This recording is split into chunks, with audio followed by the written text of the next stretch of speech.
আমার এই ভিডিওটাতে ভারতের যারা মানুষ আছেন তাদের প্রতি একটা বিশেষ বার্তা। দেখেন, আমজনতা টু আমজনতা ভালোবাসার জায়গাটা যেন ঠিক থাকে। রাষ্ট্রীয় যেই রাজনৈতিক দলগুলো আছে আমাদের দেশে, বিভিন্ন দেশেই, ভারত বলেন বাংলাদেশে বলেন, তো এখানে রাজনৈতিক দলগুলোর মধ্যে একটা কোরাম ক্রিয়েট হয়, আবার দেশভিত্তিকও একটা কোরাম কিন্তু ক্রিয়েট হয়। আর এই ক্রিয়েটের কারণে রাজনৈতিকভাবে সরকারগুলোর মধ্যে সৌহার্দ্যপূর্ণ সম্পর্ক থাকলেও জনগণের মধ্যে এই সৌহার্দ্যপূর্ণ সম্পর্কটা অবনতি ঘটে, মাঝে মাঝে আবার উন্নতিও ঘটে। বাট এই মুহূর্তে আমাদের কাছে যতটুকু মনে হচ্ছে যে ভারতের এক শ্রেণীর ব্যবসায়ীরা তারা বাংলাদেশকে বাটে ফেলার জন্য নিজেদের পায়ে নিজেরা কুড়াল মারছেন। কারণ প্রতিযোগিতার মুহূর্ত এখন, সারা বিশ্বটা গ্লোবালাইজেশনের মধ্যে আছে। আগে আপনি একটা জিনিস কিনতে গেলে বাজারে যাইতে হয়েছে, এখন আপনার হাতে ফোন আছে, অনলাইন অ্যাপস আছে, একটা টিপ দিছেন, ঠাস কইরা আপনি সারা পৃথিবীর যে কোনো জায়গা থেকে ক্রেডিট কার্ডের মাধ্যমে আপনারা জিনিস ঘরের মধ্যে রিসিভ করতে পারতেছেন। প্রযুক্তির যুগে এই ধরনের একগোয়ামি পানা অথবা বোকামি সিদ্ধান্তগুলো নিজেদের জন্যই ক্ষতির কারণ হয়। ভারতে এই মুহূর্তে কী বন্ধ করতে চাইছে? আলু, পেঁয়াজ, তারপর হচ্ছে আপনার হোটেলগুলোতে মানুষকে জায়গা দিচ্ছে না, সেইখানে সিম কিনতে দিচ্ছে না। তো এবার নতুন আর একটা সিদ্ধান্ত আমরা দেখলাম, চিনি নিয়ে ভারতের কিছু ব্যবসায়ীর একটা সিন্ডিকেট ক্রিয়েট করলো, বাংলাদেশের কাছে তারা চিনি বিক্রি করবে না। তো এখন আমাদের সামনে রমজান মাস আসছে, স্বাভাবিকভাবে চিনির চাহিদা বাড়বে। তো এই মুহূর্তে সরকার ভারতের চিরশত্রু পাকিস্তানের কাছ থেকে যে ডিল করেছে, এই ডিলের পর ভারতের যারা ব্যবসায়ী আছেন বা সিন্ডিকেট কবলে যারা মোটামুটি এটাকে নিয়ন্ত্রণ করতে চায়, তাদের তো ভাই মাথার মধ্যে একটা ঘা পড়ছে। এখন কেউ কেউ বলবেন যে না, তোমাদের কাছে বিক্রি করবো না। তো ভাই, আপনি উৎপাদন করেন ব্যবসা করার জন্যই তো, তাই না? আপনি দেখবেন রাশিয়া ইউক্রেনের মধ্যেও, রাশিয়া এবং আমেরিকার মধ্যে এই যে যুদ্ধ চলছে, কিন্তু তাদের ব্যবসার মধ্যে এটার কিন্তু কোনো প্রভাব ফেলে নাই। রাশিয়া যুক্তরাষ্ট্র যুদ্ধ চলছে, একদম দা কুড়াল সম্পর্কে, কিন্তু এরপরেও রাশিয়া যুক্তরাষ্ট্রের মার্কেটে ব্যবসা করছে, যুক্তরাষ্ট্র রাশিয়ার মার্কেটে ব্যবসা করছে। চীন আমেরিকার মধ্যে আপনি দেখেন একটা দা কুড়াল সম্পর্ক, কিন্তু এক দেশ আরেক দেশের সাথে ব্যবসা করছে, তাই না? কিন্তু আমাদের আমজনতার মধ্যে এই একটা ফিলিংস চলেছে, না তোমাদের কাছে বেচবো না, তোমরা না খাইয়া মরবা। ভাই, টাকা হইলে বাঘের দুধ মিলে, আপনার এটা বোঝা উচিত। পাকিস্তানের কাছ থেকে এই প্রথমবারের মতন ঐতিহাসিক একটা বাণিজ্য হয়েছে চিনির ইস্যুতে।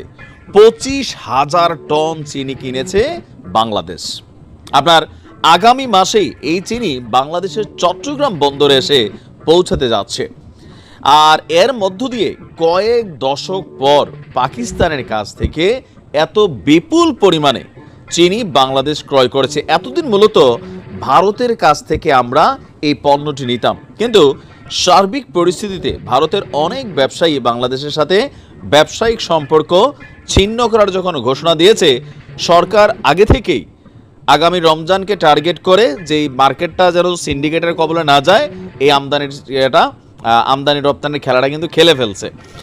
আপনার এক প্রতিবেদনে এই তথ্য জানিয়েছে পাকিস্তানি সংবাদ মাধ্যম দ্য নিউজ ইন্টারন্যাশনাল।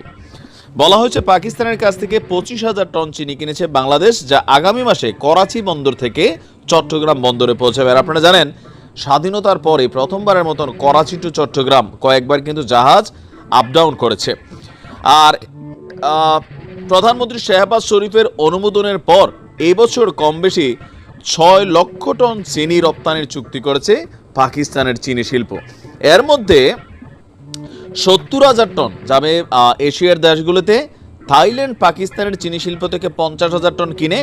পাকিস্তানের চিনি ব্যবসায়ীদের কর্মকর্তা মজিদ মালিকের মতে, উপসাগরীয় রাষ্ট্র, আরব দেশ, আফ্রিকান দেশগুলো এতদিন পাকিস্তান থেকে চিনি কিনলেও প্রথমবারের মতন বাংলাদেশ আপনার সেখান থেকে চিনি কিনেছে। এই চিনি রপ্তানি থেকে পাকিস্তানের অর্থনীতিতে 400 থেকে 500 মার্কিন ডলার, তারা মিলিয়ন, 400 থেকে 500 মিলিয়ন মার্কিন ডলার আয় করবে। মূলত চিনি শিল্প দক্ষিণ এশিয়ার এই দেশটির জন্য একটি প্রধান বৈদেশিককারী, মুদ্রা উপার্জনকারী শিল্প হয়ে উঠেছে। আর আমরা যদি দেখি যে আপনার পাকিস্তানের 80টিরও বেশি চিনিকল আপনার উৎপাদনে নেমেছে, অনেক কিছু হচ্ছে। তো এই যে আমরা পাকিস্তান থেকে কিনলাম 400-500 মিলিয়ন ডলারের বা 200, 250, 100 মিলিয়ন ডলারের, এই টাকাটা তো ভারতের কাছে যাইতো, তাই না? তাদের অর্থনীতি আরও চাঙ্গা হইতো, কৃষকরা লাভবান হইতো, সেখানে কর্মসংস্থান তৈরি হইতো। তো এই ধরনের খেলা ভারত বরাবরই আমার কাছে মনে হচ্ছে এই গেল 4-5 দিন যাবত তারা যেগুলো করছে নিজেরাই নিজেদের বাটে পড়বে, এখানে বাংলাদেশ কোনো বাটে পড়বে না। কারণ বর্তমান যুগটা গ্লোবালাইজেশনের যুগ, অনলাইনে ব্যবসা করার জন্য হাজার কোম্পানি আপনার ঘরের মধ্যে এসে বসে থাকে। আর প্রত্যেকটা রাষ্ট্র আপনার আমদানি রপ্তানিতে কিন্তু ভর্তুকি দেয় যেন মানে বিকশিত হয়। আপনি চীনকে দেখেন। তো ভারতের এই ধরনের গোয়ার তুমি সিদ্ধান্ত নিজেদের জন্যই আসলে অকল্যাণ বয়ে আনবে। ভালো থাকো।